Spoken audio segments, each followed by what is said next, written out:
Boa noite, queridos amigos.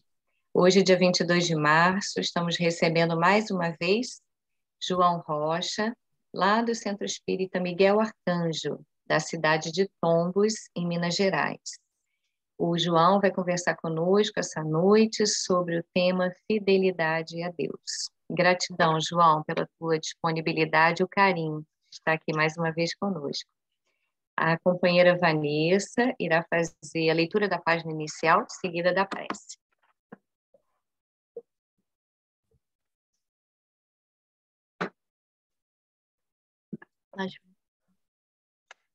Então, é uma mensagem do Vinha de Luz em nossa luta. Segundo o poder que o Senhor me deu para edificação e não para destruição. Paulo, Coríntios. Em nossa luta diária, tenhamos suficiente cuidado no uso dos poderes que nos foram emprestados pelo Senhor.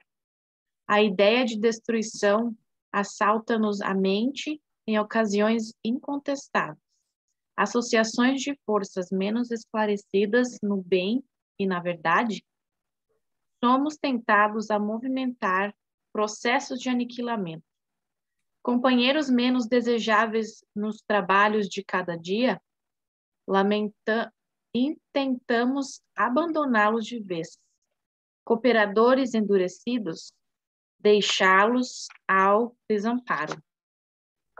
Manifestações apaixonadas em desacordo com os imperativos da prudência evangélica, nossos ímpetos iniciais resumem-se a propósitos de sufocação violenta, algo que nos contraria as ideias e os programas pessoais. Nossa intolerância cristalizada reclama destruição. Entretanto, qual a finalidade dos poderes que repousam em nossas mãos, em nome do divino doador? Responde-nos Paulo de Tarso, com muita propriedade, esclarecendo-nos que recebeu faculdades do Senhor para edificar e não para destruir. Não estamos na obra do mundo para aniquilar o que é imperfeito, mas para completar o que se encontra inacabado. Renovemo-nos para o bem, transformemo-nos para a luz. O Supremo Pai não nos concede poderes para disseminarmos a morte. Nossa missão é de amor infatigável para a vida abundante. Que possamos, então, nesse momento, estarmos presentes em espírito, em pensamento, vibrando amor, vibrando paz para nossos lares, para os lares dos nossos vizinhos, para os lares que se encontram em nossa cidade, estado, país, para todos os outros países vizinhos, para que com a fé em Deus e a fé no exemplo que Jesus Cristo nos trouxe, com um guia completo dentro do Espiritismo, para o que fazer, onde buscar forças quando estamos em dúvida ou quando somos tentados, que possamos buscar as respostas, sempre através dos exemplos do nosso Mestre, que é Jesus, que nos ajuda a nos conectarmos com o nosso Pai Criador, emanando paz, harmonia e amor sempre em todas as nossas palavras, pensamentos e ações. Só assim mudaremos tudo ao nosso redor. Que nosso palestrante hoje tenha palavra fácil, consiga inspirar as nossas mentes e tocar os nossos corações. Que assim seja. Que assim seja. Com você. Muito obrigado, Carol. Bem, que alegria. Uma vez mais, é a terceira vez que estamos aqui para refletir juntos. Hoje nós escolhemos fazer uma reflexão sobre o capítulo 6 do livro Boa Nova, pelo espírito Humberto de Campos, na psicografia de Francisco Cândido Xavier, com o título Fidelidade a Deus. Muitos de nós, ainda não tendo penetrado na compreensão mais profunda e mais ampla do objetivo existencial, nos permitimos, ainda influenciados pela ignorância da realidade mais ampla, enxergar Deus, compreender Deus somente nas conquistas, somente nos nossos sucessos, somente nos momentos de vitória. E quando fazemos essa leitura limitada do Criador, nós, consequentemente, perdemos inúmeras oportunidades que as circunstâncias e as pessoas que cruzam o nosso caminho, desde o berço ao túmulo, nos oferecem para a lapidação da pedra bruta que nós somos, levando-a à condição da obra finalizada, puros espíritos, dentro de um trajeto de longa duração, trajeto com fartura de expiações e provas, ambas nos moldando a nossa luz, moldando o nosso caráter, moldando o nosso sentimento na direção daquilo que é a pureza espiritual, a pureza moral e o desenvolvimento intelectual infinito. É nesse cenário de ignorância a respeito da divindade e dos seus métodos pedagógicos que Jesus tem um diálogo bastante esclarecedor com seus discípulos, quando estes questionavam no seu coração o porquê da boa nova exigir tamanhos sacrifícios e tamanhas renúncias. Numa certa ocasião, Jesus se reúne com eles num dos muitos momentos de intimidade e Jesus perscruta o coração de cada um deles, querendo saber das dúvidas, querendo saber das trevas da ignorância, de modo a poder esclarecê-los de maneira eficaz. Portanto, o primeiro esclarecimento que ele vai dirigir ao colégio apostólico é de que, na causa de Deus, a fidelidade deve ser uma das primeiras virtudes, onde o filho e o pai que não desejam estabelecer como ideal de união a confiança integral e recíproca. Nós não podemos duvidar da fidelidade do nosso Pai para conosco. Sua dedicação nos cerca os espíritos desde o primeiro dia. Ainda não o conhecíamos e já ele nos amava. E acaso poderemos desdenhar a possibilidade da retribuição? Não seria repudiarmos o título de filhos amorosos o fato de nos deixarmos absorver no afastamento, favorecendo a negação?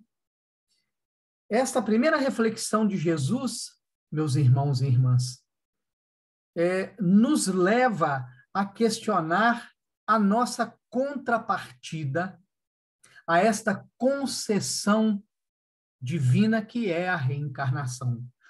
como nós temos nos conduzido dentro da reencarnação. Nós a temos utilizado apenas para a satisfação dos nossos desejos e prazeres? Ou já há em nós a reciprocidade, no sentido de, não importando a circunstância que nós estamos vivenciando, seja ela do nosso ponto de vista favorável ou não, temos nos mantidos fiéis ao propósito de evoluir, de nos melhorar, de matar o homem velho de fome, não dando a ele o seu alimento essencial, o egoísmo, e, ao mesmo tempo, alimentando o homem novo com as virtudes que o Evangelho preconiza? Porque tudo na vida tem o preço que lhe corresponde. Pensemos no preço que o egoísta paga, a solidão. Pensemos no preço que o orgulhoso paga. Pensemos no preço que o vaidoso paga. Pensemos no preço que um viciado em substâncias ilícitas paga diante da vida. Não achais enorme o tributo que o mundo exige dos que se apegam aos seus gozos e riquezas? Se o mundo pede tanto, por que não poderia Deus pedir-nos lealdade ao coração? Trabalhamos agora pela instituição divina do seu reino na terra, mas desde quando estará o Pai trabalhando por nós? Portanto, meus irmãos e irmãs, se o mundo, a matéria, cobra seu preço, e o preço que o mundo e a matéria cobram é a solidão, é a doença, é a desordem, é o ódio, é a mágoa, é a angústia, é a ansiedade, que preço nós estamos dispostos a pagar pela paz? Que preço nós estamos dispostos a pagar pela saúde integral? Que preço nós estamos dispostos a pagar pela alegria perene? Que preço nós estamos dispostos a pagar para integrarmos a comunidade dos espíritos que já se curaram da doença do ego, o egoísmo? Enquanto os companheiros meditavam no que dissera Jesus, Tiago se lhe dirigia nestes termos: Mestre, tenho um amigo de Corazim que vos ouviu a palavra santificante e desejava seguir-vos. Porém, asseverou-me que o reino pregado pela vossa bondade está cheio de numerosos obstáculos, acrescentando que Deus deve mostrar-se a nós outros somente na vitória e na ventura.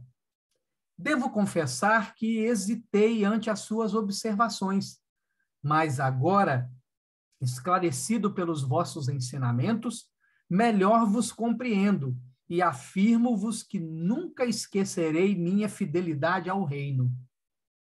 A voz do apóstolo, na sua confissão espontânea, se revelava tocada de entusiasmo doce e amigo, e o Senhor, aproveitando a hora para a semeadora divina, exclamou bondoso: Tiago, nem todos podem compreender a verdade de uma só vez.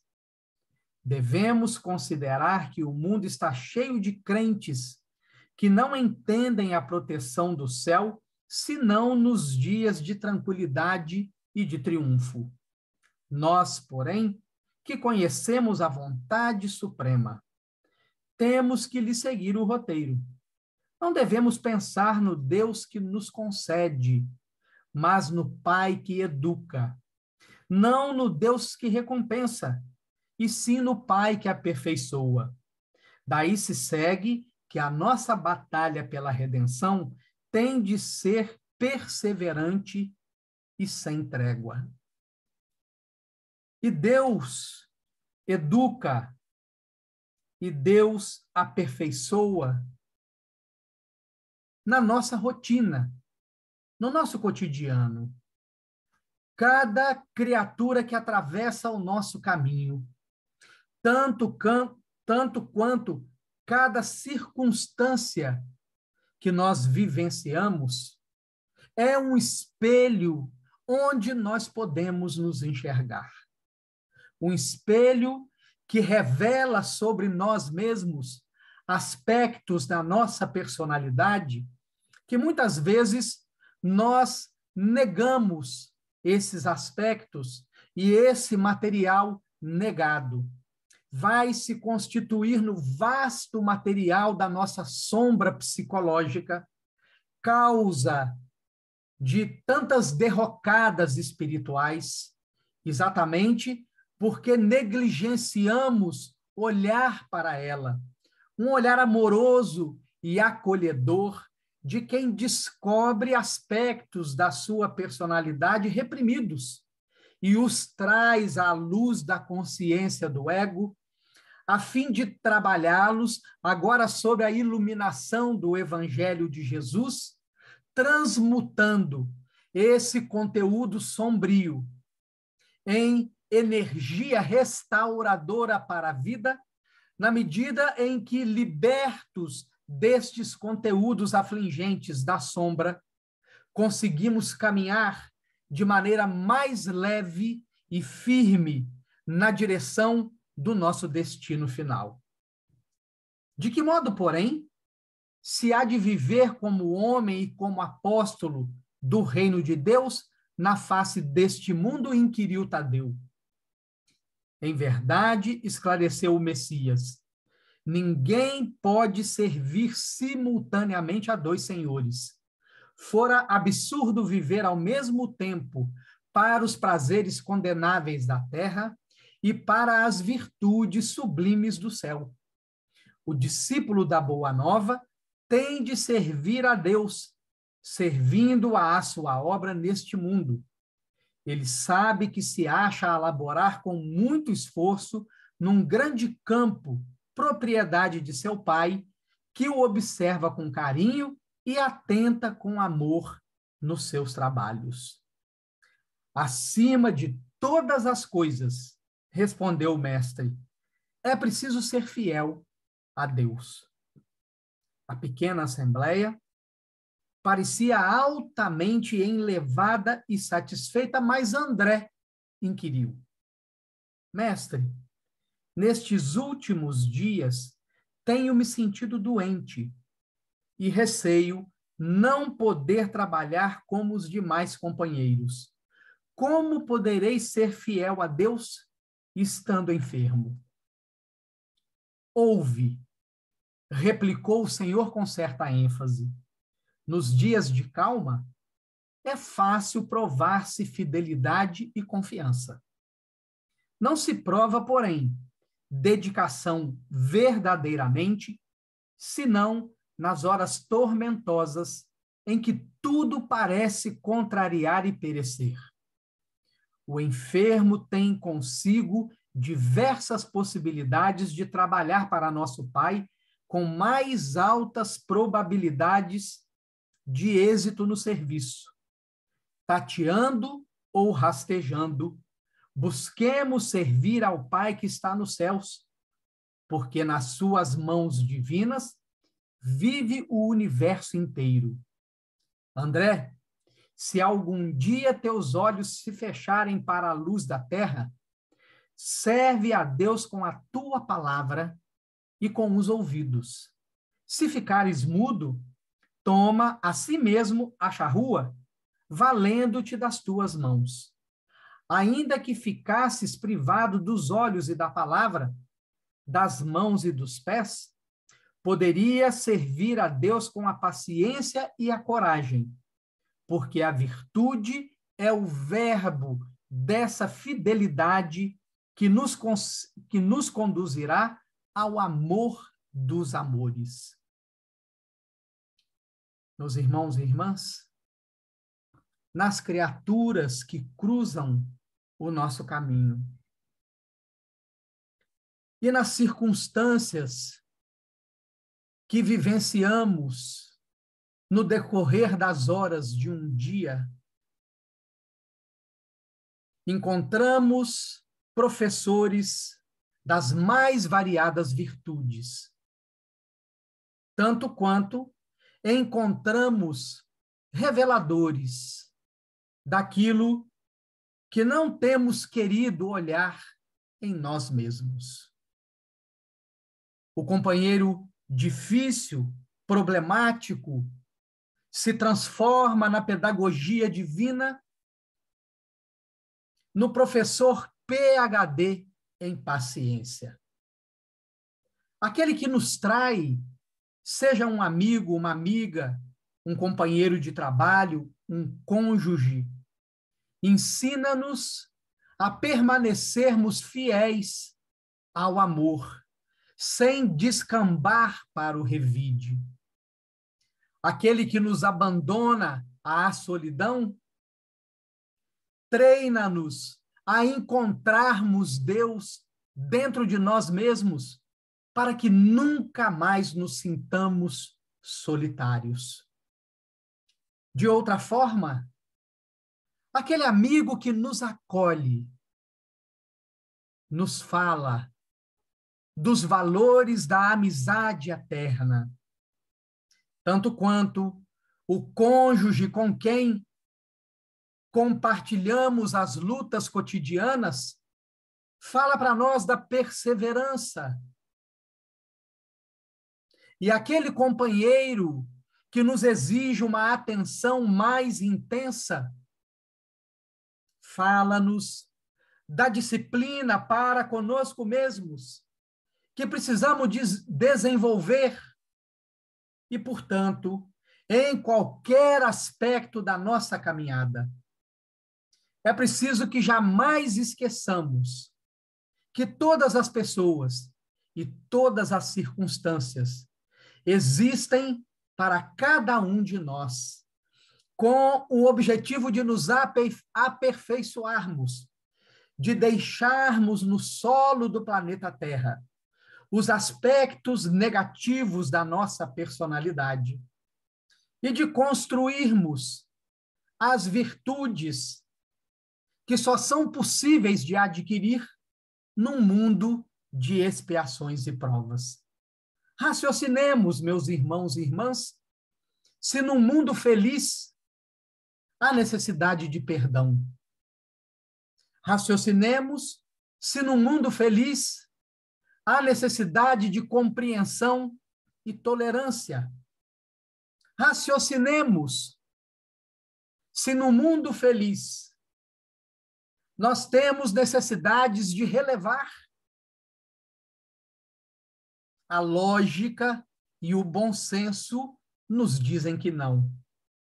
Portanto, as virtudes que os habitantes de um mundo feliz possuem, eles as adquiriram nas lutas de um mundo de expiações e provas, onde a lei da matéria os atraía para os vícios e paixões, e a lei do espírito os fazia resistir a esta atração material, desenvolvendo, numa metáfora, a sua musculatura espiritual, fazendo com que seus espíritos preponderassem sobre a matéria.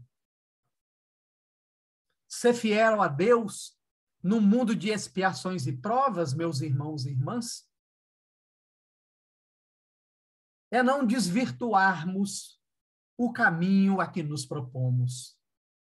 Sermos fiéis a Deus no mundo de expiações e provas é, além de todo o desprezo, de todo o abandono, de toda a humilhação, ofensa e agressividade que venhamos a receber, jamais devolvermos na mesma moeda, dado que agora a boa nova já vibra em nós, e oferecer o outro a outra face. É permanecermos fiéis a Deus e retribuir a contrapartida da concessão divina da reencarnação, melhorando-nos a cada dia. Tendo um olhar atento sobre nós mesmos, olhar desenvolvido, treinado para enxergar cada vez mais ampla e profundamente no exame de consciência, a fim de que identifiquemos ali as nossas más tendências, os seus gatilhos e mecanismos, como eles são ativados nos relacionamentos, para que comecemos a exercer sobre eles autodomínio, tanto quanto as inúmeras oportunidades do exercício das virtudes evangélicas, alimentando o reino de Deus que até então jazia latente no âmago de cada um de nós. Portanto, meus irmãos e irmãs, sermos fiéis a Deus é caminharmos de mãos dadas com o Evangelho, trazê-lo para todos os momentos cotidianos, dos mais simples, de um simples despertar, numa manhã de primavera, e admirarmos o artista sublime na natureza, que pinta quadros inimitáveis pelas mãos humanas. Tanto quanto compreender que nos momentos das fogueiras da expiação, quando os nossos limites são testados, é assim que o diamante se funde para depois expor a sua beleza radiante nas joias que vão encantar as multidões. Sermos fiéis a Deus, meus irmãos e irmãs, é sermos essencialmente fiéis a nós mesmos, entendendo, compreendendo, apreendendo que somente nos amando, libertando-nos desses conteúdos afligentes da raiva, da mágoa, do ódio, da mentira, da manipulação, da chantagem, libertando-nos desses entulhos emocionais acumulados no ontem reencarnacionista e ainda presentes no hoje, caminhando com a consciência tranquila e a fé no futuro na direção da nossa libertação espiritual. E neste falar e fazer, na coerência do ser que entendeu que quanto mais fiel ao Evangelho ele for, mais pedradas ele receberá. Neste processo de receber as pedradas, oferecer a outra face, de ir se transformando moralmente, sendo a cada dia melhor do que foi no dia anterior, e colocando o autodomínio nas suas más inclinações, eis, em essência, o verdadeiro processo de evangelização. Quando, então, transformados cotidianamente pelo Evangelho, pela energia da paz, do bem e do amor que passará a se irradiar de nós, convidaremos a todos os que cruzarem o nosso caminho a também serem fiéis a Deus, como cada um de nós estamos aprendendo a ser. São essas as singelas reflexões que nós trouxemos para esta noite. Muito obrigada, João. Você pode fazer um encerramento com a prece final? Perfeitamente, Aline. Obrigada. Senhor Jesus,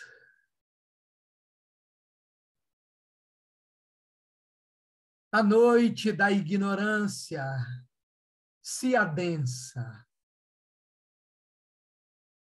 e o primitivo que habita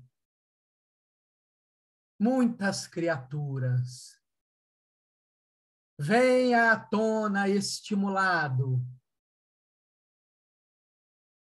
pelas mentes perversas, ignorantes, iludidas de que assim alcançarão o poderio soberano do mundo. No entanto, Senhor Jesus, tua mão amorosa e firme conduz a nau terrestre rumo ao porto seguro da regeneração. Muitos são os chamados, poucos os escolhidos. Sejamos nós outros, Senhor Jesus, aqueles que, curvando a própria cerviz, obedecerão no exercício da humildade, ao amai-vos uns aos outros, como você nos amou. Sejamos aqueles, Senhor Jesus, que, negando aos impositivos egóicos, tomarão a própria cruz a cada dia e te seguirão no caminho do sacrifício e da renúncia, rumo à crucificação da importância da personalidade, para que a essência, o ser espiritual, possa brilhar e se libertar das amarras do materialismo. Fortaleça-nos, Senhor, nos nossos bons propósitos. Dai-nos olhos de ver, ouvidos de ouvir, para adquirirmos a sabedoria que nos proporcionará fazer a escolha da melhor parte, que não nos será retirada. E sejas conosco, mestre amado e amigo, para sempre. Que assim seja, graças a Deus.